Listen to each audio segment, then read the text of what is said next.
Het jy al ooit gewonder oor die ware krag van 'n belofte? Wel, vandag gaan ons kyk na 'n ongelooflike ou volksverhaal uit Indië.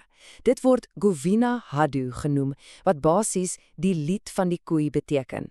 En glo my, dis 'n storie wat diep delf in moraliteit en die absolute mag van die waarheid. En dis die groot vraag, nê? Kan een enkele belofte regtig die hart van 'n moordenaar verander? Dis 'n vraag wat ons dwing om te kyk na die konflik tussen oorlewing en jou eie beginsels. So kom ons spring dadelik in die storie in. Goed, ons storie begin in Karnataka, Indië. En hier ontmoet ons hoofkarakter, 'n koei met die naam Punyakoti. Haar naam alleen sê al baie. Sy is die toonbeeld van sagtheid en die belangrikste, 'n onwrikbare liefde vir die waarheid. Maar jy moet verstaan, Punyakoti is soveel meer as net 'n koei in hierdie verhaal. Sy is die morele kompas. Dink aan haar as 'n simbool van pure goedheid, 'n wese wat leef en asemhaal volgens 'n kode van absolute eerlikheid. Maar soos dit mos nou maar in enige goeie storie gaan, kan daai vrede nie vir altyd hou nie, nê? En die ding wat daai vrede kom versteur, wel, dit kom in die vorm van ons antagonis, 'n tier wat rasend honger is. En dis hier, op hierdie presiese oomblik waar alles verander. Punyakoti heeltemal per ongeluk dwaal weg van haar trop af en beland diep in die tier se gebied. Skielik is sy alleen, sy is kwetsbaar en sy is baie ver van veiligheid. Kyk net na die kontras hier, dis amper dag en nag. Aan die een kant het jy vir Punyakoti 'n ma, 'n simbool van lewe en goedheid. En aan die ander kant, die tier, 'n jagter gedryf deur pure rou instink, 'n simbool van die dood. 'n Botsing is onvermydelik. So, hier staan sy, oog in oog met die dood. En dis toe dat iets heeltemal merkwaardig gebeur. 'n Ooreenkoms word gemaak, een wat al die reëls van die natuur en oorlewing heeltemal op sy kop draai. Luister mooi, sy pleit nie vir haar eie lewe nie. Nee, haar gedagtes is by haar kalfie by die huis. Haar moederinstink is so sterk dat dit haar dwing om te onderhandel met die een ding wat haar wil doodmaak. Sy vra vir 'n uitstel, nie vir vryheid nie. En daai woorde, jy kan amper die gewig daarvan voel.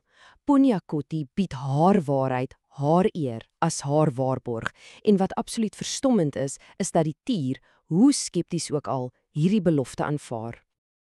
Nou, om regtig te verstaan hoekom hierdie belofte so 'n groot ding is, moet ons die konsep van satya verstaan. Sien, dis nie net om die waarheid te praat nie, dis om die waarheid te leef in jou gedagtes, jou woorde en jou dade. Vir Punyakoti is dit die fondament van haar hele bestaan. En so keer Punyakoti terug na haar kalfie.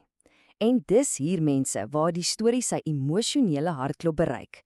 Die oomblik is bittersoet en die spanning is amper te veel om te dra.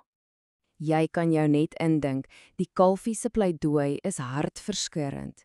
Hoe op aarde verduidelik jy aan jou kind dat jy hom moet verlaat om terug te gaan na jou eie gewisse dood? Dis 'n aaklige oomblik.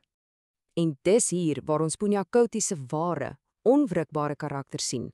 Sy is verskeur tussen haar liefde vir haar kind en haar absolute toewyding aan haar woord. Maar vir haar is die keuse eintlik reeds gemaak. En dan kom die deurslaggewende les, die boodskap wat sy vir haar kind wil nalaat.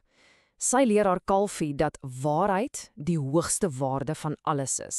Dis bo alles. Dit is selfs belangriker as die lewe self. Reg. En nou vir die ongelooflike klimaks. Punyakoti, getrou aan haar eed, draai om en stap terug die woud in om die tier weer te konfronteer. Jy kan amper die tier se gedagtes sien werk. Eers is daar twyfel, hy dink seker, geen manier sy kom terug nie. Dan, toe sy daar voor hom staan, verander daai twyfel in absolute onsag vir haar integriteit. Daardie onsag word diep skaamte oor sy eie wrede aard. En dit lei tot 'n totale transformasie. Die tier se hele wêreld word op sy kop gekeer. Hy besef dat om hierdie toonbeeld van waarheid dood te maak, wel, dis 'n sonde wat hom vir altyd sal vlek. Punyakoti se eerlikheid het hom nie net beïndruk nie, dit het hom op 'n fundamentale vlak verander. En dan, die oomblik wat niemand sien kom nie. Die tier, wat nie die gewig van sy eie sondige aard kan dra nie, veral nie as hy dit opweeg teen haar deugdsaamheid nie, neem sy eie lewe. Dink daaroor. Die waarheid het nie net 'n lewe gered nie, dit het 'n roofdier tot selfverlossing gelei. So, wat is die punt van alles? Wat is die blywende boodskap van hierdie kragtige verhaal? Wel, die boodskap van Govinia Hadoo is vandag net so relevant soos wat dit eeue gelede was. Die kernlesse is eintlik redelik eenvoudig, maar so kragtig. Waarheid of satya is die hoogste deeg. 'n Belofte is heilig, 'n onbreekbare band. En die belangrikste, jou integriteit en deernis het die krag om selfs die donkerste harte te verander. Uiteindelik, as jy die hele lied en sy boodskap afbreek, kom dit neer op een eenvoudige maar ongelooflik diep stelling. Waarheid is God. In hierdie verhaal word die waarheid letterlik tot die goddelike verhef. En dit bring my by 'n laaste, uitdagende gedagte, een vir julle om saam te neem. Met Punya Koti se voorbeeld in gedagte, vra jouself af, wat is die waarhede in jou lewe wat nie onderhandelbaar is nie?